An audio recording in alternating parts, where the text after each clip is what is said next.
Bonjour à tous, j'espère que vous allez bien par la grâce de Dieu. Bienvenue à ce nouveau programme. Je suis en train de parler sur la puissance de la foi, ou bien plutôt comment marcher par la foi.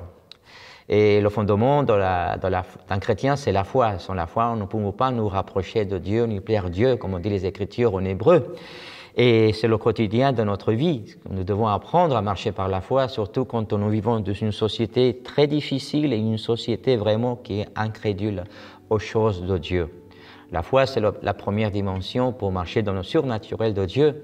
Mais nous devons apprendre et avoir la révélation et avoir la conviction de ce que Jésus-Christ a fait à la croix de Golgotha et nous appartient. Il y a 4 obstacles que j'ai remarqués qui nous empêchent de grandir, d'avancer, de recevoir les promesses, soit dans le domaine professionnel, familial, spirituel, professionnel. Et je voudrais vous aider à identifier ces 4 domaines, je dirais plutôt ces 4 obstacles qui vous empêchent de recevoir votre bénédiction. Et j'ai remarqué que, numéro 1, c'est l'incrédulité et le doute. On va un peu lire les Écritures dans le livre de Jacques, chapitre 1, verset 6.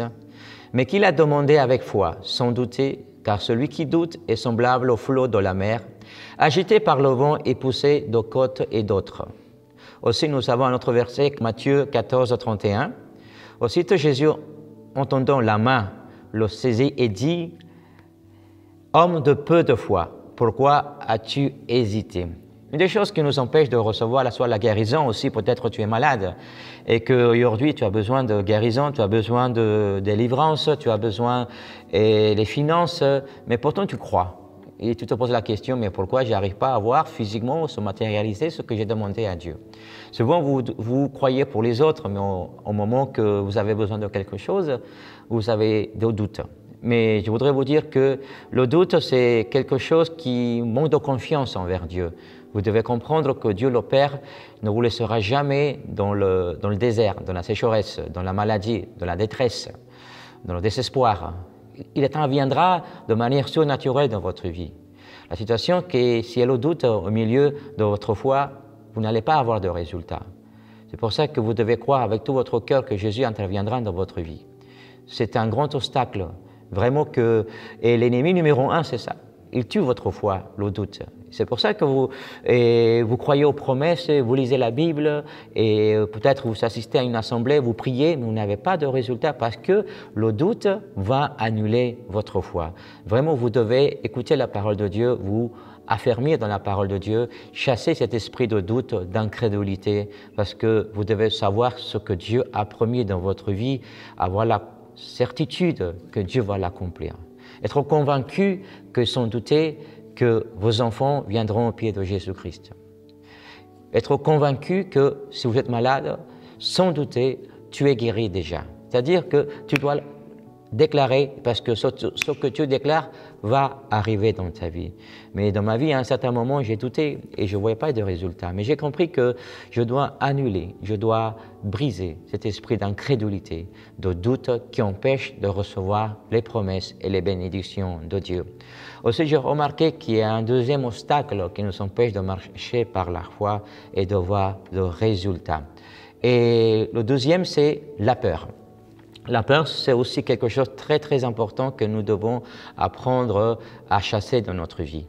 Parce que nous devons, encore une fois dans le livre de Matthieu 14, 30, « Mais voyant le vent fort, il a eu peur et se mit à couler, puisqu'il cria, « Seigneur, sauve-nous » Par rapport à ses disciples dans la barque, ils ont eu peur parce qu'il y a eu la tempête.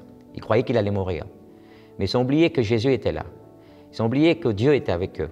Ils ont oublié que le Seigneur, le Maître de l'univers, pouvait les protéger et les garder. Souvent, la peur va nous paralyser.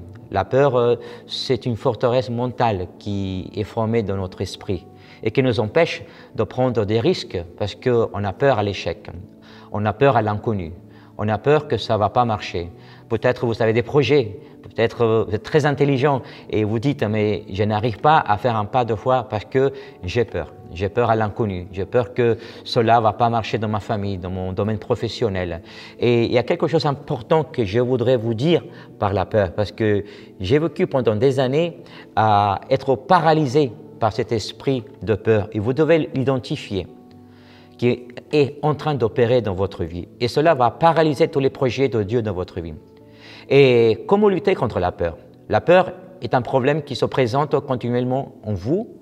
Si vous dites « je n'ai pas peur de rien » et que cela fait un moment que vous avez peur, cela va se manifester dans votre vie. Alors, je voudrais vous dire quelque chose d'important. Le manque de contrôle, la peur vient lorsque vous perdez le contrôle. Souvent, quand vous perdez le contrôle, la peur va venir toucher votre vie. Numéro 2, et l'imagination. La peur est basée dans la projection de votre imagination.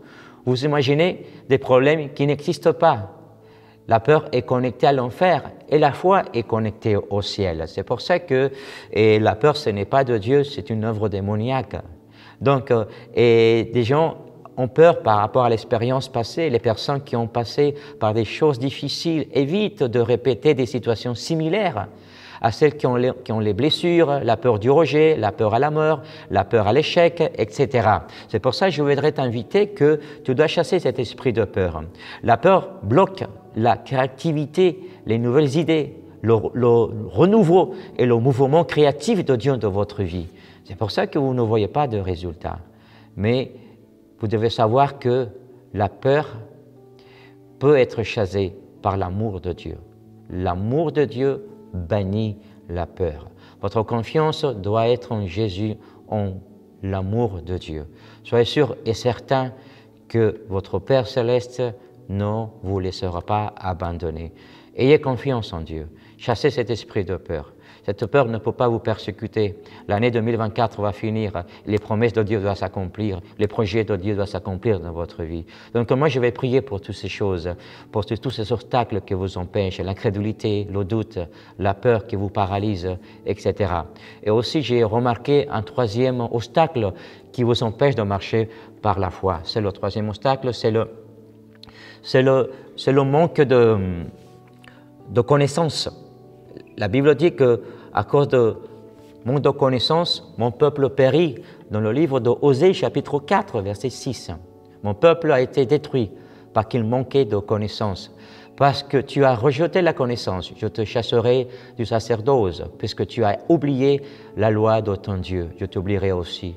Aussi, c'est une des choses que nous devons apprendre, que pour manque de connaissance, le peuple périt.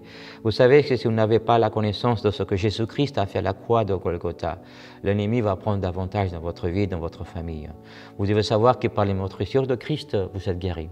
Vous devez savoir que le Satan a été vaincu, détrôné, dépouillé à la croix de Golgotha, et que vous avez l'autorité sur Satan.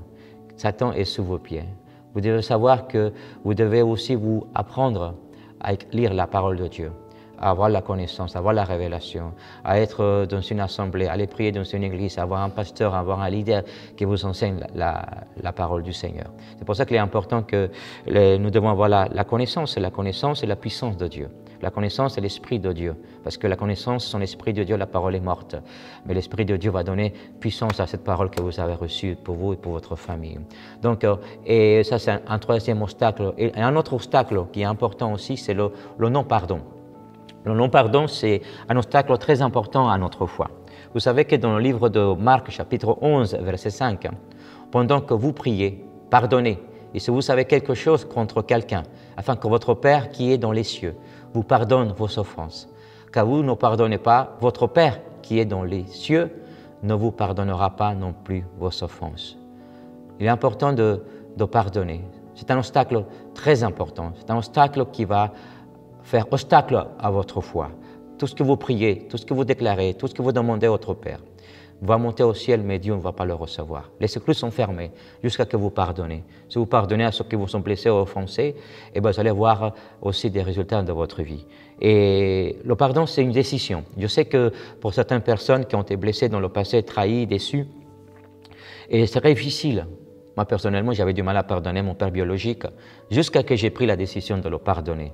Le pardon, ce n'est pas une émotion, c'est une décision. Le moment que vous décidez de pardonner, Dieu vous donne la grâce, Dieu vous donne la force de pardonner et d'aimer ces personnes que vous avez pardonnées et de le libérer.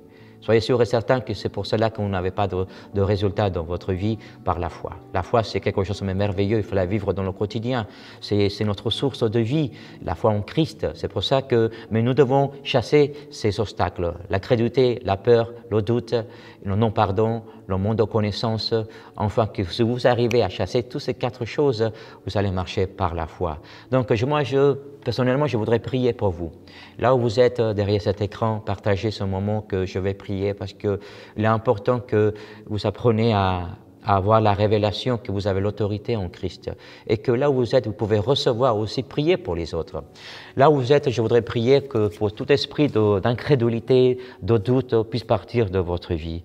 Et aussi prier pour que tout esprit de peur et que l'amour parfait chasse cet esprit de peur dans votre vie qui vous paralyse et qui vous a paralysé pendant des années. Seigneur, là où ton peuple, tes enfants sont là, je prie qu'au nom de Jésus, et je prends et je menace tout esprit de peur, de doute au nom de Jésus, qui puisse partir de toutes ces personnes. Père, je déclare, Seigneur, que l'esprit qui était sur Jésus, la foi du Père vient et descend sur toutes ces personnes qui ont peur, qui doutent, qui sont dans le doute, qui n'ont pas encore mis sa confiance en toi, Seigneur. Je déclare que l'Esprit Saint vient et dépose, Seigneur, cette foi, Seigneur, inébranlable, Seigneur, qui va faire avancer tes enfants. Aussi, je prie au nom de Jésus, Seigneur, que tout esprit de peur, Seigneur, qui a paralysé cette femme, ce garçon, ce jeune, ce couple, Seigneur, au nom de Jésus, puisse les quitter, Père Céleste, parce que ta parole dit que la peur bannit l'amour parfait, bannit la peur, Seigneur, au nom de Jésus. Je déclare, Père Céleste, que tout esprit qui les a paralysés, Seigneur, puisse partir de leur vie et qu'ils puissent recevoir et accomplir, Seigneur, les promesses et les projets, Seigneur, que tu as mis en eux, soient manifestés dans leur vie au nom de Jésus-Christ.